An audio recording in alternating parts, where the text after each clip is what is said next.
What's going on, guys? Hello and welcome to episode 60 of the Forward Progress Football Podcast. I'm your host, Zach Party, and today we're going to be recapping all the Week 8 NFL games, previewing the Thursday night matchup between the Texans and the Eagles. But before we get on into that, we're going to recap the trade deadline because that was crazy. I hadn't seen anything like that in NFL in forever, man. It felt like the NBA. Anyways, let's get right on into it.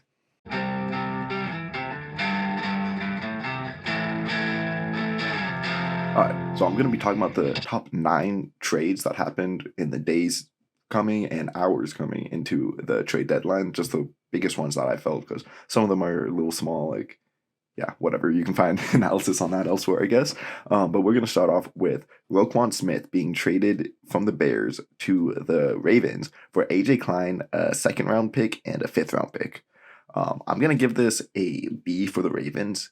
He's a great player, Roquan, two-time back-to-back second-team All-Pro, but linebackers are the easiest position for NFL offenses to make wrong now. Like, even if you're a good linebacker, you can be made wrong. Look at Fred Warner this year. He's still good, but, he's one of the best in the league, and he's still out of position a bunch, So it is a pretty decent amount of capital, second and a fifth.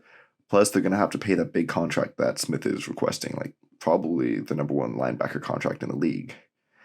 And then for the Bears, I'm going to give this an A-. It definitely sucks that you couldn't work out a way to make him happy, but clearly he didn't want to be here. He wanted to be on a team that had a winning window right away, and the Bears just aren't that team. It's all that capital they're getting back, a second and a fifth round pick, and then also the fact that they aren't going to have to pay him, it's probably going to get $20 million a year as a linebacker, which is crazy, but yeah, that's pretty good return, and then extra draft capital is spelled elsewhere on this roster that really needs some help. Then we have Bradley Chubb and a 2025 fifth being traded from the Broncos to the Dolphins for Chase Edmonds, a first, and then a 2024 fourth round pick. I'm going to give this a C+ for the Dolphins. I feel like this is kind of a short-sighted move that definitely could help them win this season, but I thought Ingram was having a pretty nice season. Melvin Ingram, the edge rusher, he was having a pretty nice season here with the Dolphins. Phillips was coming along these past couple of weeks, their first-round pick from last year. They already have Emmanuel Ogbah there, and the first plus a big contract that they're going to have to give him, probably $20 to $25 million a year, just feels like a lot for someone who's been really up and down throughout his career so far, whether that's been because of injuries or just his on-field performance hasn't always been there. And then for the Broncos, I'm going to give this an A. I'm glad they didn't try to double down on this year. Recognize that you need to make some changes for this roster and get some picks to help kind of retool for next year. It's not going to be a full-on rebuild. You can't do that with how there is some talent on this team, but you still are going to have a good edge duo with Gregory and Browning, and then you're getting Chase Edmonds as a cherry on top to help out this run game with Williams out, and you aren't going to have to pay Chubb that major contract that he's going to get now with Miami. Then we have Jeff Wilson Jr. being traded for a fifth. I kind of just lumped this in right after because obviously Dolphins still. I'll give it a C+ for the Dolphins. This just kind of feels like a move to get another decent back. And after trading away Edmonds, kind of same caliber of player. Not terrible, just small little investment to help keep bodies in the room. And then a B- for the Niners. They didn't really need Wilson with the CMC acquisition. Mitchell hopefully coming back soon. And then you assume that their third-round pick, Davis Price, is going to develop a bit and have a role here. So at least they got something back for a former undrafted running back. Not going to give it much higher than a B- because it's just a fifth, not a huge deal, but still, nice little return on investment for them. Then we have Chase Claypool being traded to the Bears for a second-round pick. This is an A move for the Bears. I love this move. Go get your young quarterback some more weapons. Yeah, it's kind of a lot for him, but Claypool, while inconsistent, has shown some elite upside and should fit in nicely here. Fields needs someone to huck the ball down to. Plus, you just stopped the Packers from getting him, your biggest rival, and they were going to retool and get this. Obviously, Claypool's been up and down, but he has that immense upside that why not take a swing on it? And then this is a B+ for the Steelers. I kind of feel like it's a bit of a win-win. A second-round pick is a good return for Claypool when he's clearly fed up with this offense. Sucks you have to move on from him, but this organization has proven time after time that they're just amazing at drafting wide receivers, and yeah, I'm not too worried about them finding his replacement. Then we have TJ Hawkinson, a fourth round pick, and then a 2024 either fourth or fifth round pick. It's conditional. Being sent from the Lions to the Vikings for a second and a 2024 third. Weird interdivisional trade for a pretty high quality player. I'll give this a B plus for the Vikings. Tight end is a really top heavy position, and Hawkinson is just one of those players who can make a consistent impact at that position. So lining him up with Jefferson and Thielen, like I think this should lead to a lot of success for this offense, especially because Irv Smith just went down, so they needed someone to get in there. And then for the Lions, I'm going to give this a C. I get that their season's been disappointing so far, but they still are a rebuilding team. Like, you need these young players that you can build around. Why send them to a division rival? I thought that this would be one of the pieces that they'd want to keep around for whoever the next quarterback is. It's kind of like a good safety blanket for, like, a good tight end can be a great safety blanket for a young quarterback. And yeah, don't know why you would just get rid of him like that. But second round pick, I guess that's decent return. But for the 8th overall pick, I don't know. Then we have Calvin Ridley for a conditional 5th or 6th, and then a conditional 2024, either 4th, 3rd, or 2nd round pick. There's a bunch of conditions built into this for the Jags, just in case like this doesn't work out because of all the off-field stuff. I'm gonna give this a C plus for the Falcons. There was clearly some drama between these two parties last year, and then the suspension last year or this year. So it's good that they were able to get him off the books and get some capital back. But it does suck knowing that we aren't going to see him play with London and Pitts. Like, that could have just been a nasty matchup, and then also all the conditions built in. Like, you might just be getting nothing back from him, you know. And then I'm gonna actually give this an A plus for the Jags. I love this move. This is a low risk, high reward because of all the conditions.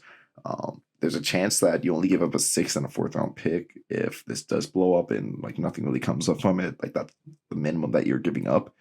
And then if he's like decent out there, you're giving up a 5th and a 3rd, which I mean that's not a lot. The Raiders gave that up for Antonio Brown. He didn't play a game for him. And if he comes back as the same Calvin Ridley that we've seen in the past, be a true number one outside threat, which I've been saying the Jags really need to get for Trevor Lawrence, you'd give up a 2nd and a 5th round pick every day of the week for that. They need to get Trevor Lawrence real outside winners, and there's a very real chance that they got one here for pretty cheap. Then we have Hines from Moss for a conditional 5th or 6th round pick.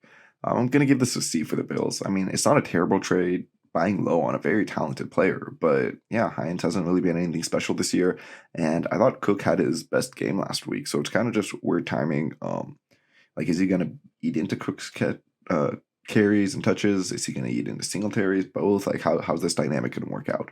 And then C again for the Colts. Just same weird feeling. Like, why? I guess like a 5th round pick is cool. Jackson has been looking good. You're getting Zach Moss, who has shown some flashes. But Hines could have been a nice underneath threat for Ellinger or whoever you bring in next as quarterback. I don't know. I just don't really love the move for either side.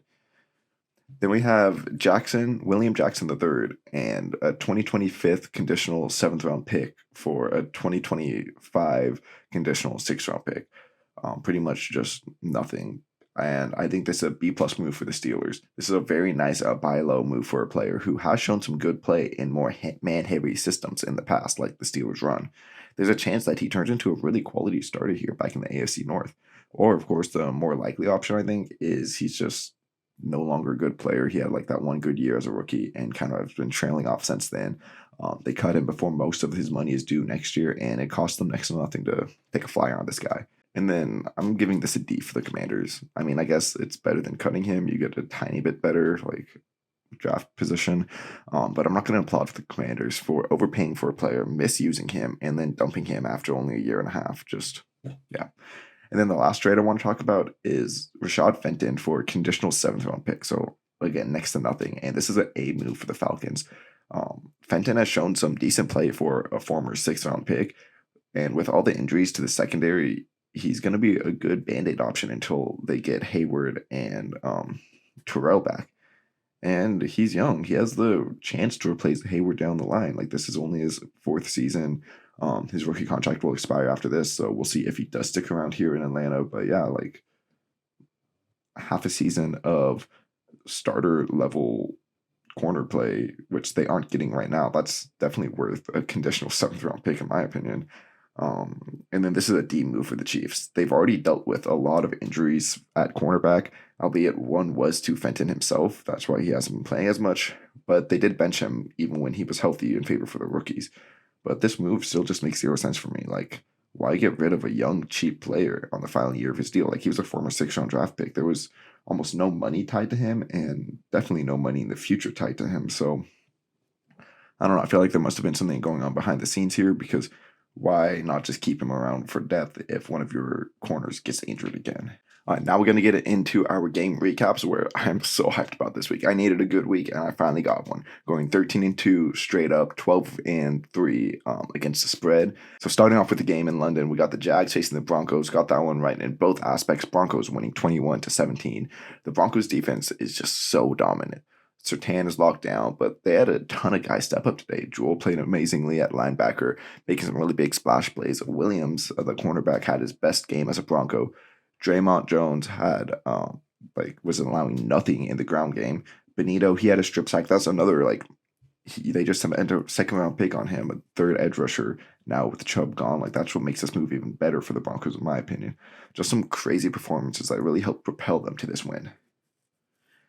And then this Broncos offense finally did enough to win. It was another ugly day by them, with Russ missing throws, not seeing his guys wide open, but there were some nice plays and some stuff to build upon.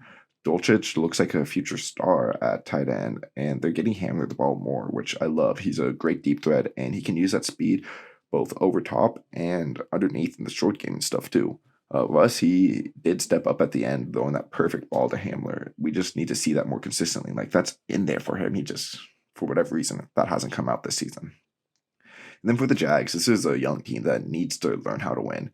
You see the flashes there, Etienne had a great game, but there were far too many mistakes. Lawrence needs to be more careful with the ball, his accuracy, placement, decision-making, that stuff, There's 2 picks and a fumble in this game. The fumble was recovered by his teammate, but still, that's the lucky bounce of the ball.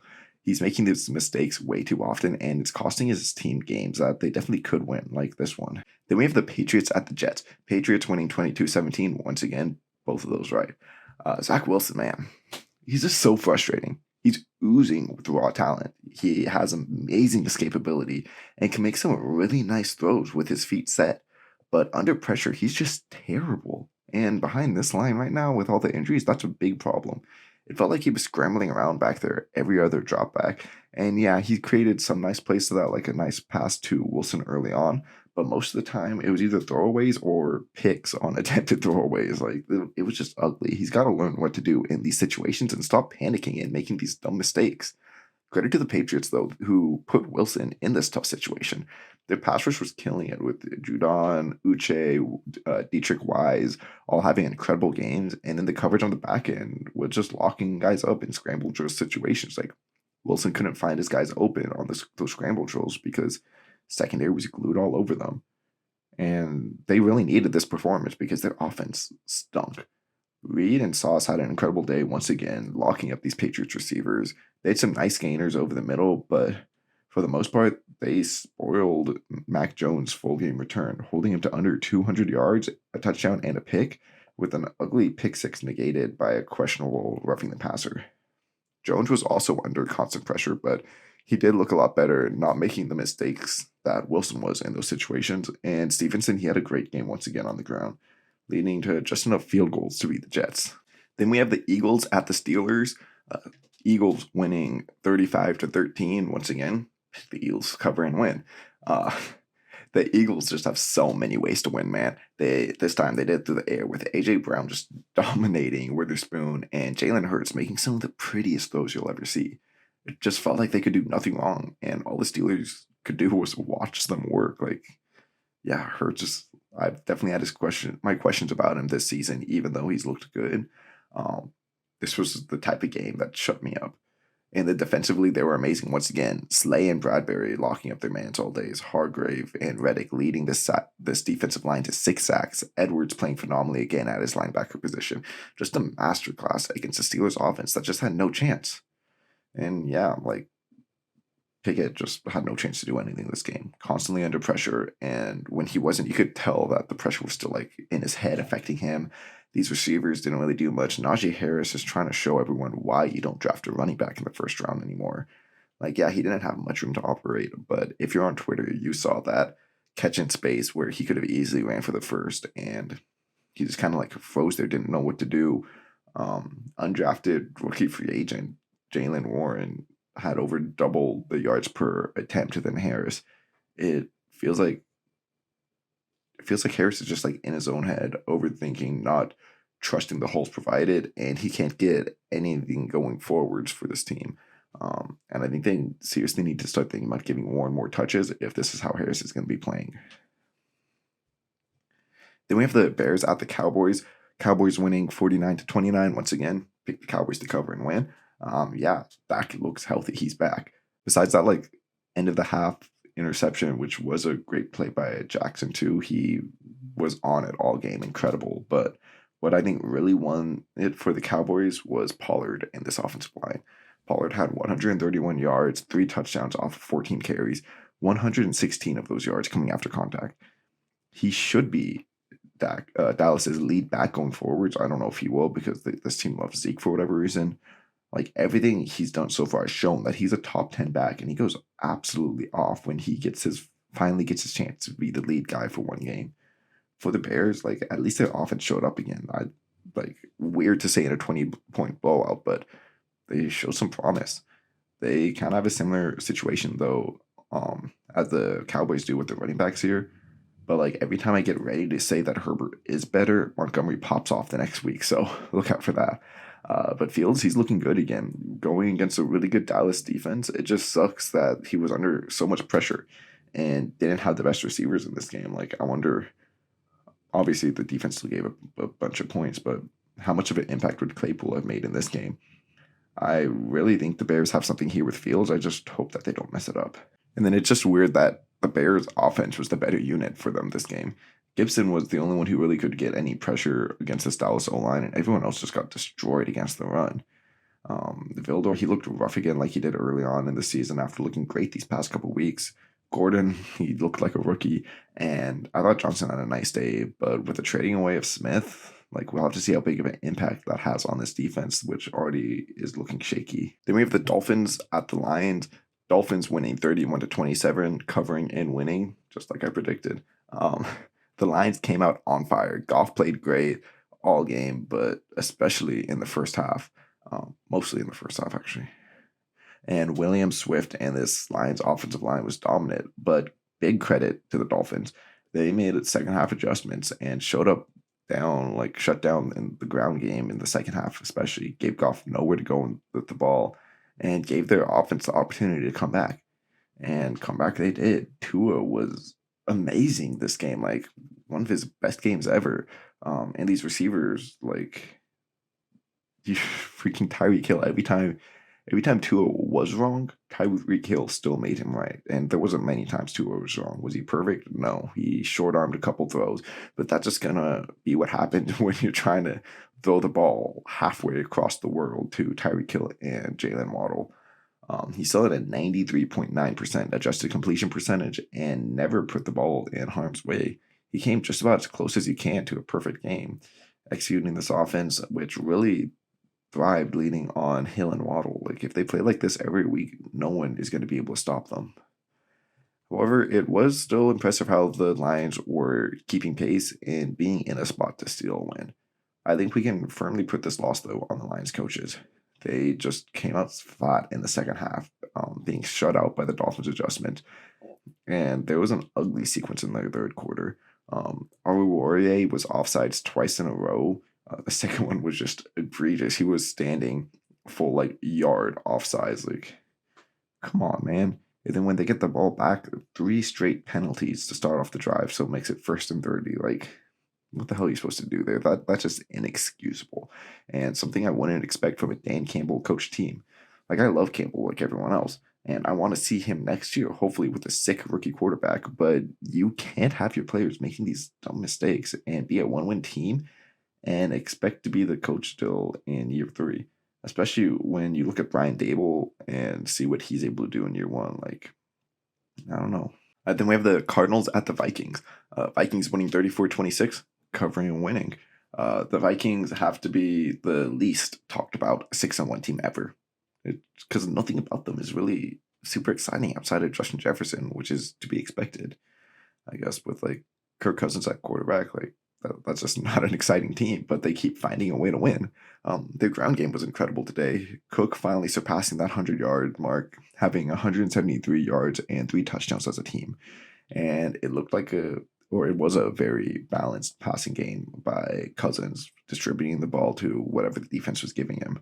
And it worked. They came out 34 points. That's a great offensive day. For the Cardinals, they were close, but still not quite there. They just had too many turnovers, especially in the second half today, to keep pace with the Vikings.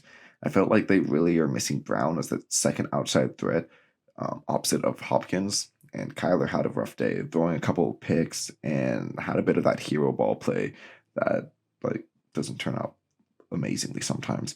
And this is definitely a rough weekend to have that sort of game with Call of Duty releasing. Like that's all the memes now.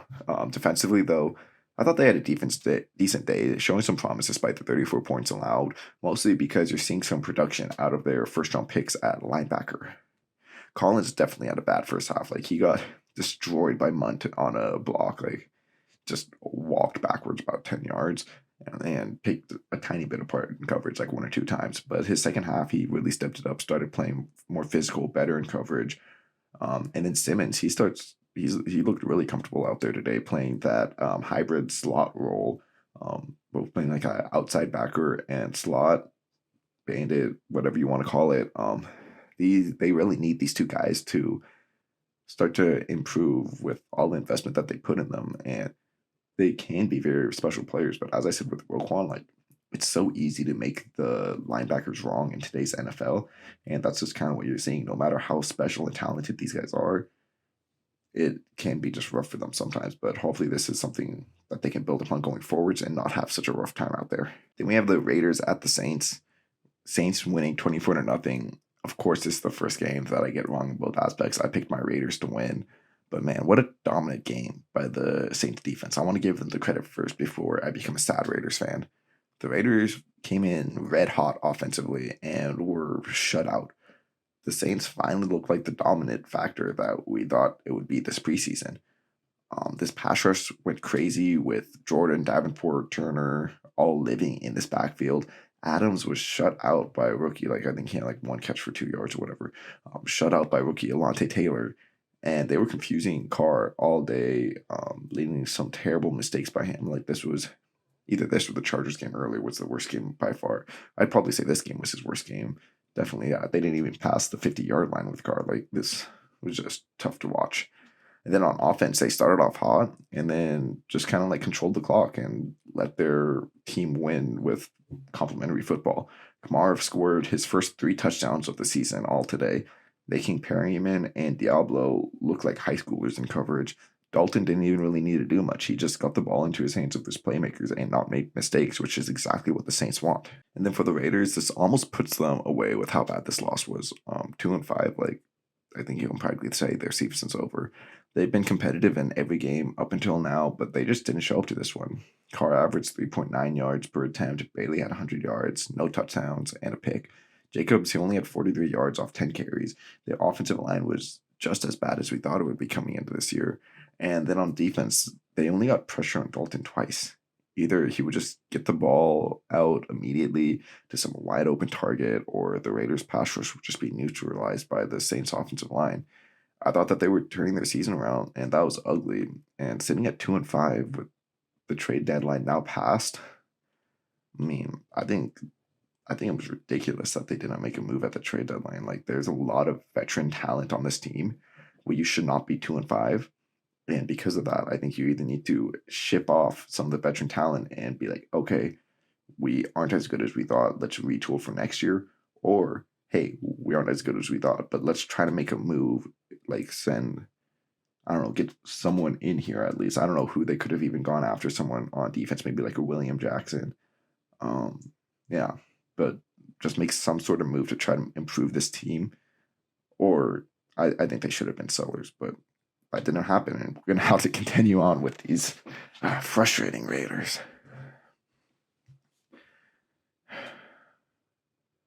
All right, then we have the Falcons at the Panthers. Falcons winning 37-34.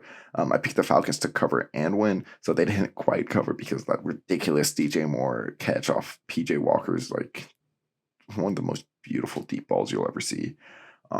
But yeah, this was just an all-around exciting game, something I would not have thought even 2 weeks ago. This probably was my favorite game to watch this week. Let's start off with the Falcons, though, whose running attack was just great once again with 165 yards, no touchdowns, albeit. They started feeding Algier more, but I think it's clear that Huntley is the better back, at least at this point. He ran incredibly today, showing some great cuts and speed to get around the edge. But what I really liked is how they stayed aggressive through the air, even after Mariota's first deep shot was picked. Beautiful play by Jackson. Outside his picks, he played great. Like, obviously, you can't ignore the picks, but he was using his legs to buy time while keeping his eyes downfield and letting his receivers do some great work after the catch. On defense, though, they definitely struggled.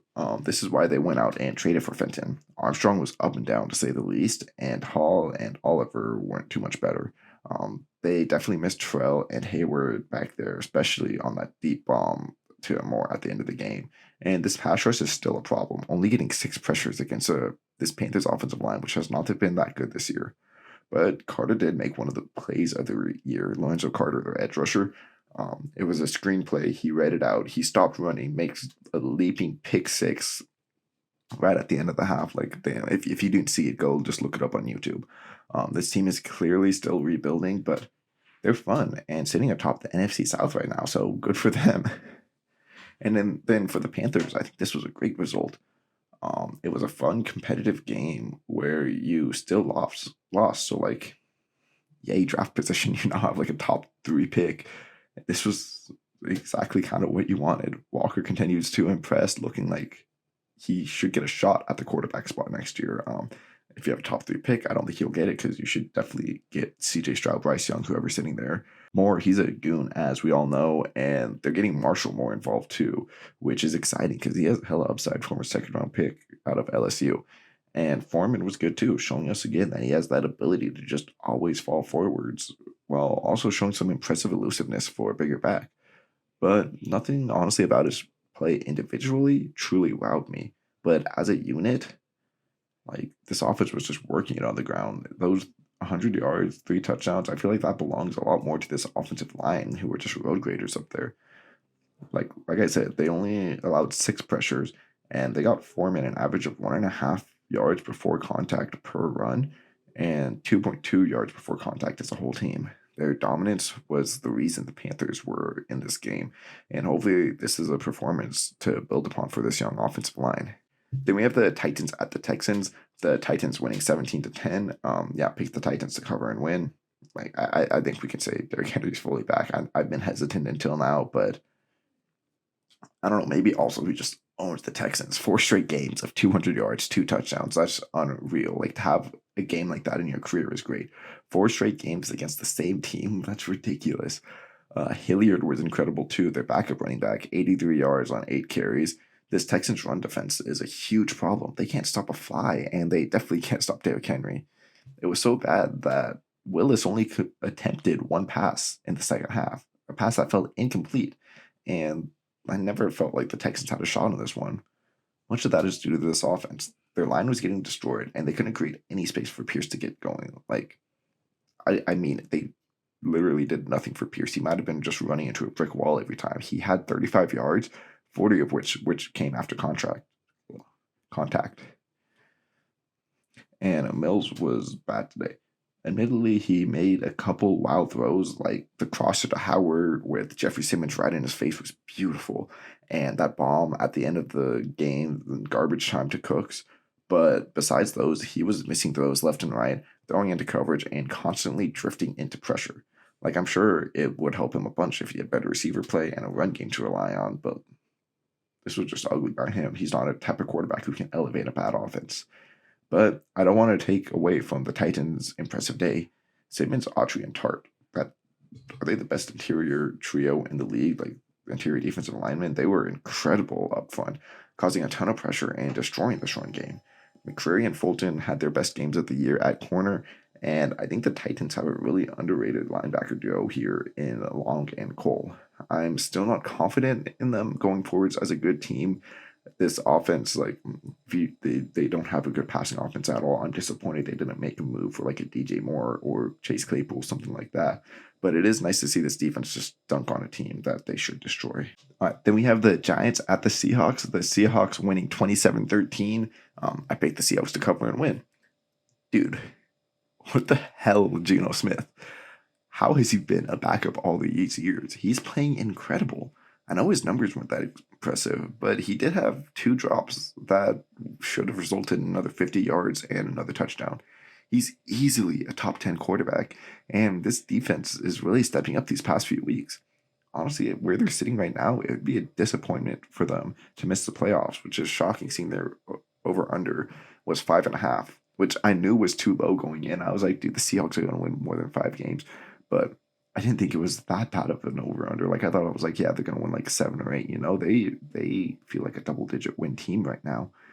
On the Giants side, this was bound to happen. They had another good game. The defense playing great, honestly, most of the day, keeping this offense in there. But eventually, they just got out-talented, and they don't have the weapons to get it done offensively. Seattle did a great job bottling up Barkley, giving up only 53 yards on 20 carries. And because of this, the Giants weren't able to build up their passing game. And with the Seahawks being all over Daniel Jones whenever he tried to bootleg, Jones, he played badly too. I don't entirely blame him because the receivers weren't open, and that's just going to be what happens sometimes. I don't think this team's going to be serious contenders for the Super Bowl this year or even a deep playoff run. Because I thought they really needed to go out there and make a move for a wide receiver to give Daniel Jones a true target to throw to, but they just sat on their hands. Like, I guess it's okay. I guess this is a bit more of a long-term move because it is kind of true. Like, this team wasn't supposed to be good, and the fact that they are doing good, that's incredible. And next year they can really go in. Like, I'm excited to see them next year, but it is kind of like, man, I kind of wanted them to push the bucket a bit this year, you know? However, it wasn't all bad for the Giants. Adoree Jackson played incredible and is looking like a true number 1 cornerback. Williams had his best game of the season with 6 pressures and a sack, and then rookies Fox and McFadden each had great days at their linebacker position. This can really be an elite defense for the next couple years to come because all these guys are really young, and it's really the coaching that's getting the best out of them. Then we have the Niners at the Rams. The Niners winning 31-14, covering and winning. And the Niners offense really came alive back again today. CMC was incredible, and the reason why the Niners got him, scoring, rushing, receiving, and passing touchdown this game. All the Niners weapons were working today with Kittle and Ayuk having some big games, big plays, even without Debo. But it helped that the Rams kept messing up in coverage. Ramsey had almost a sick pick, but barely able to haul it in. Kendrick, he had a couple of coverage busts, and Jones and Wagner's, they've definitely had better days. This pass rush was pretty decent, which tends to happen with Aaron Donald there, but it just wasn't enough to slow down Jimmy G in this Niners offense. On the other side, though, the Niners defense was incredible. Bosa, phenomenal day once again, rushing the passer. This whole defensive line allowed nothing on the ground game. And Warner was back to being a force too. Of course, Cup had his a bit, but they did slow him down after initially him coming out pretty hot. And I like how the Rams are getting Robinson involved a bit more. They just weren't able to do enough behind this offensive line. Just like having nowhere to run and no time to get big passes downfield. Then we have the Commanders at the Colts. Commanders winning 17-16, covering and winning like I picked. I want to start off by saying I was really impressed with Ellinger this game. I was ready for him to come in and look like a backup, make a bunch of mistakes and stuff, but he looked good. They didn't put too much on his plate, of course, so only having him drop back 28 times, but he did well while doing so, using his legs to avoid pressure, still looking downfield, and delivering some pretty accurate, nice balls while on the move. It's too early to say that he's going to be the future here, but this does feel like a lot less of a tanking move, which I initially thought it was after this game. The Colts, though, need to do more to help him out. He was under pressure way too often, and this run game sucked.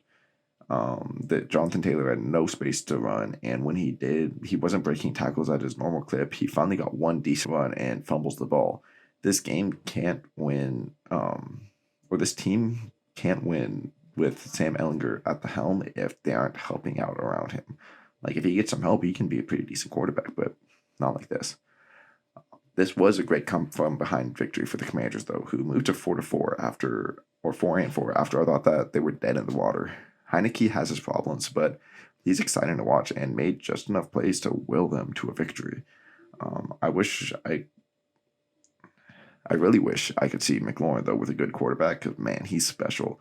And then this defense did great, shutting down Taylor, but their front four is still disappointing as a pass rush unit, with Allen and Sweat being the only ones getting consistent pressure. I really want to see Young back on this line because they should be good, but until then, I can't help but feel a bit disappointed by their lack of production. All right, then we have the Sunday night matchup between the Packers and the Bills. Bills winning 27-17. Yeah, picked the Packers to cover, but the Bills to still win. Let's go. I just like that, the Packers drop another one though.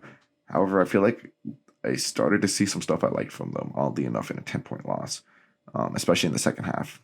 In the first half, that was rough. They were terrible. Rodgers was constantly under pressure, and receivers could not get open. The fact that they did not trade for a receiver is just the most mind-boggling thing I've ever seen. Like, how do you look at this team that needs to be competitive with an older quarterback right now? You can't plan for the future as much. You need to win a Super Bowl this year or next year. And how do you look at Christian Watson, Romeo Doubs, Samaje Toure, Alan Lazard when he's back? Is Randall Cobb even going to come back this season? Sammy Watkins, Amari Rodgers. How do you look at that and be like, yeah, that's good. Rodgers will figure it out, especially after 8 weeks of Rodgers not figuring it out. Rodgers is not as good as he's been these past 2 seasons, yes. But, like, obviously a lot of that has to do with him not having, like, he lost his top 2 weapons this past offseason in Adams, but also, like, MVS, he lost his reliable deep threat. Like, I know calling MVS a reliable deep threat is kind of weird, but he really was turning a corner a bit here in Green Bay, catching better, and now they just don't have anyone to be that guy. But anyways, let's get back to this game. That's just my little rant on the Packers. Like, how the hell does that happen? Their rushing attack though was good, especially in the second half. They really leaned into this ground and pound, effectively running it up the middle, and they had some of their rookie receivers step up. Nice to see with Dobbs and Toure. Obviously not enough. Packers aren't a good offense. 17 points was not going to win them a lot of games going against the likes of the Bills, Chiefs, even like the Seahawks, like Eagles. How did I forget them? But they showed up a bit of some like potential to build upon going into next week. We'll see if they actually do, but I don't know. Packers are just like a team right now, which is weird. But a team led by Aaron Rodgers, like, what the hell? What is the season, man? On defense, though, they definitely were bad. They were getting gashed all night, but oddly, I thought they kind of stepped up in run defense after Campbell and Walker both had to leave the game for their own reasons. And then in coverage, I just don't know why the Packers don't run more man coverage. Like, Jair is one of the best corners in the league, and why not stick him on Diggs? Diggs was great this game, had 108 yards and a touchdown, but let me double check this. I don't think Diggs had a single catch on Jair.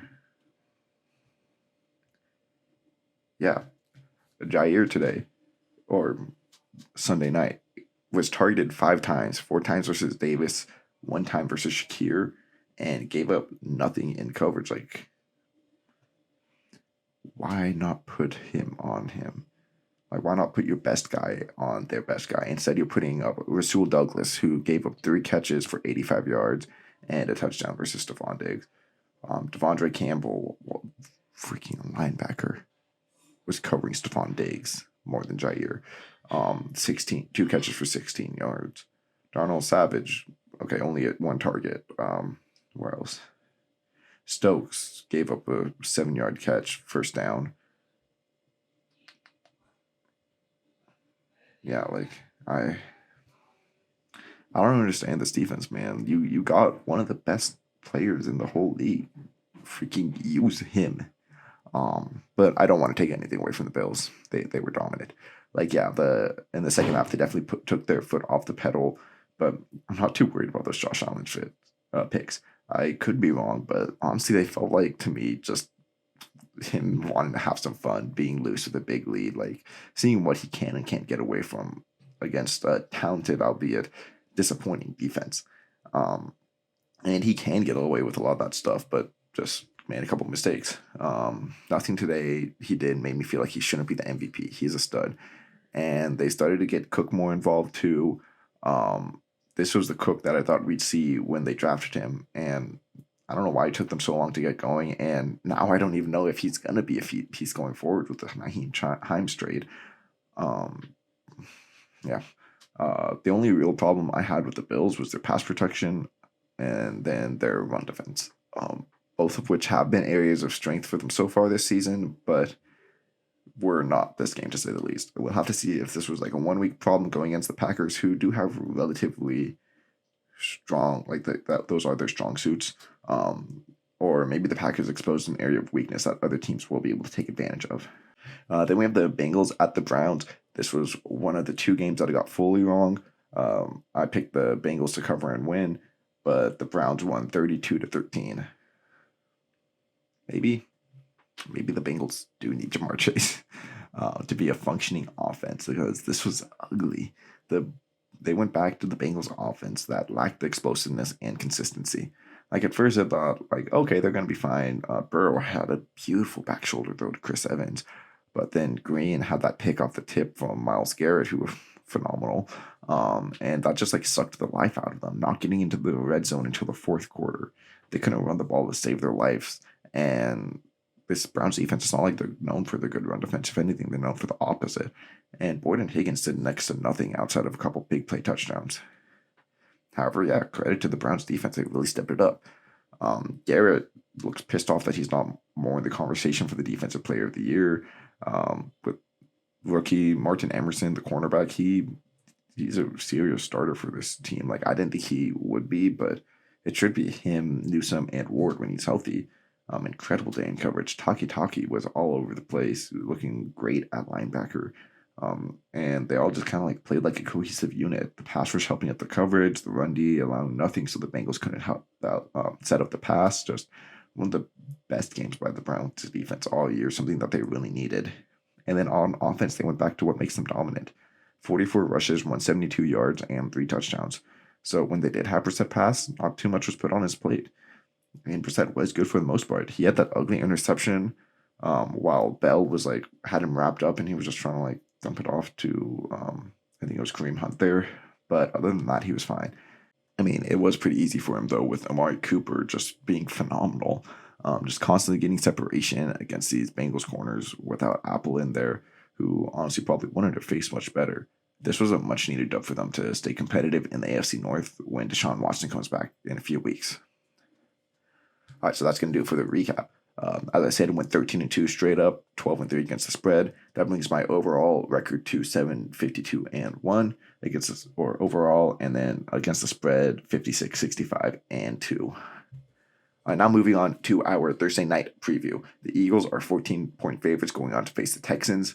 The Texans do not have an advantage in any aspect of this game. This could be ugly.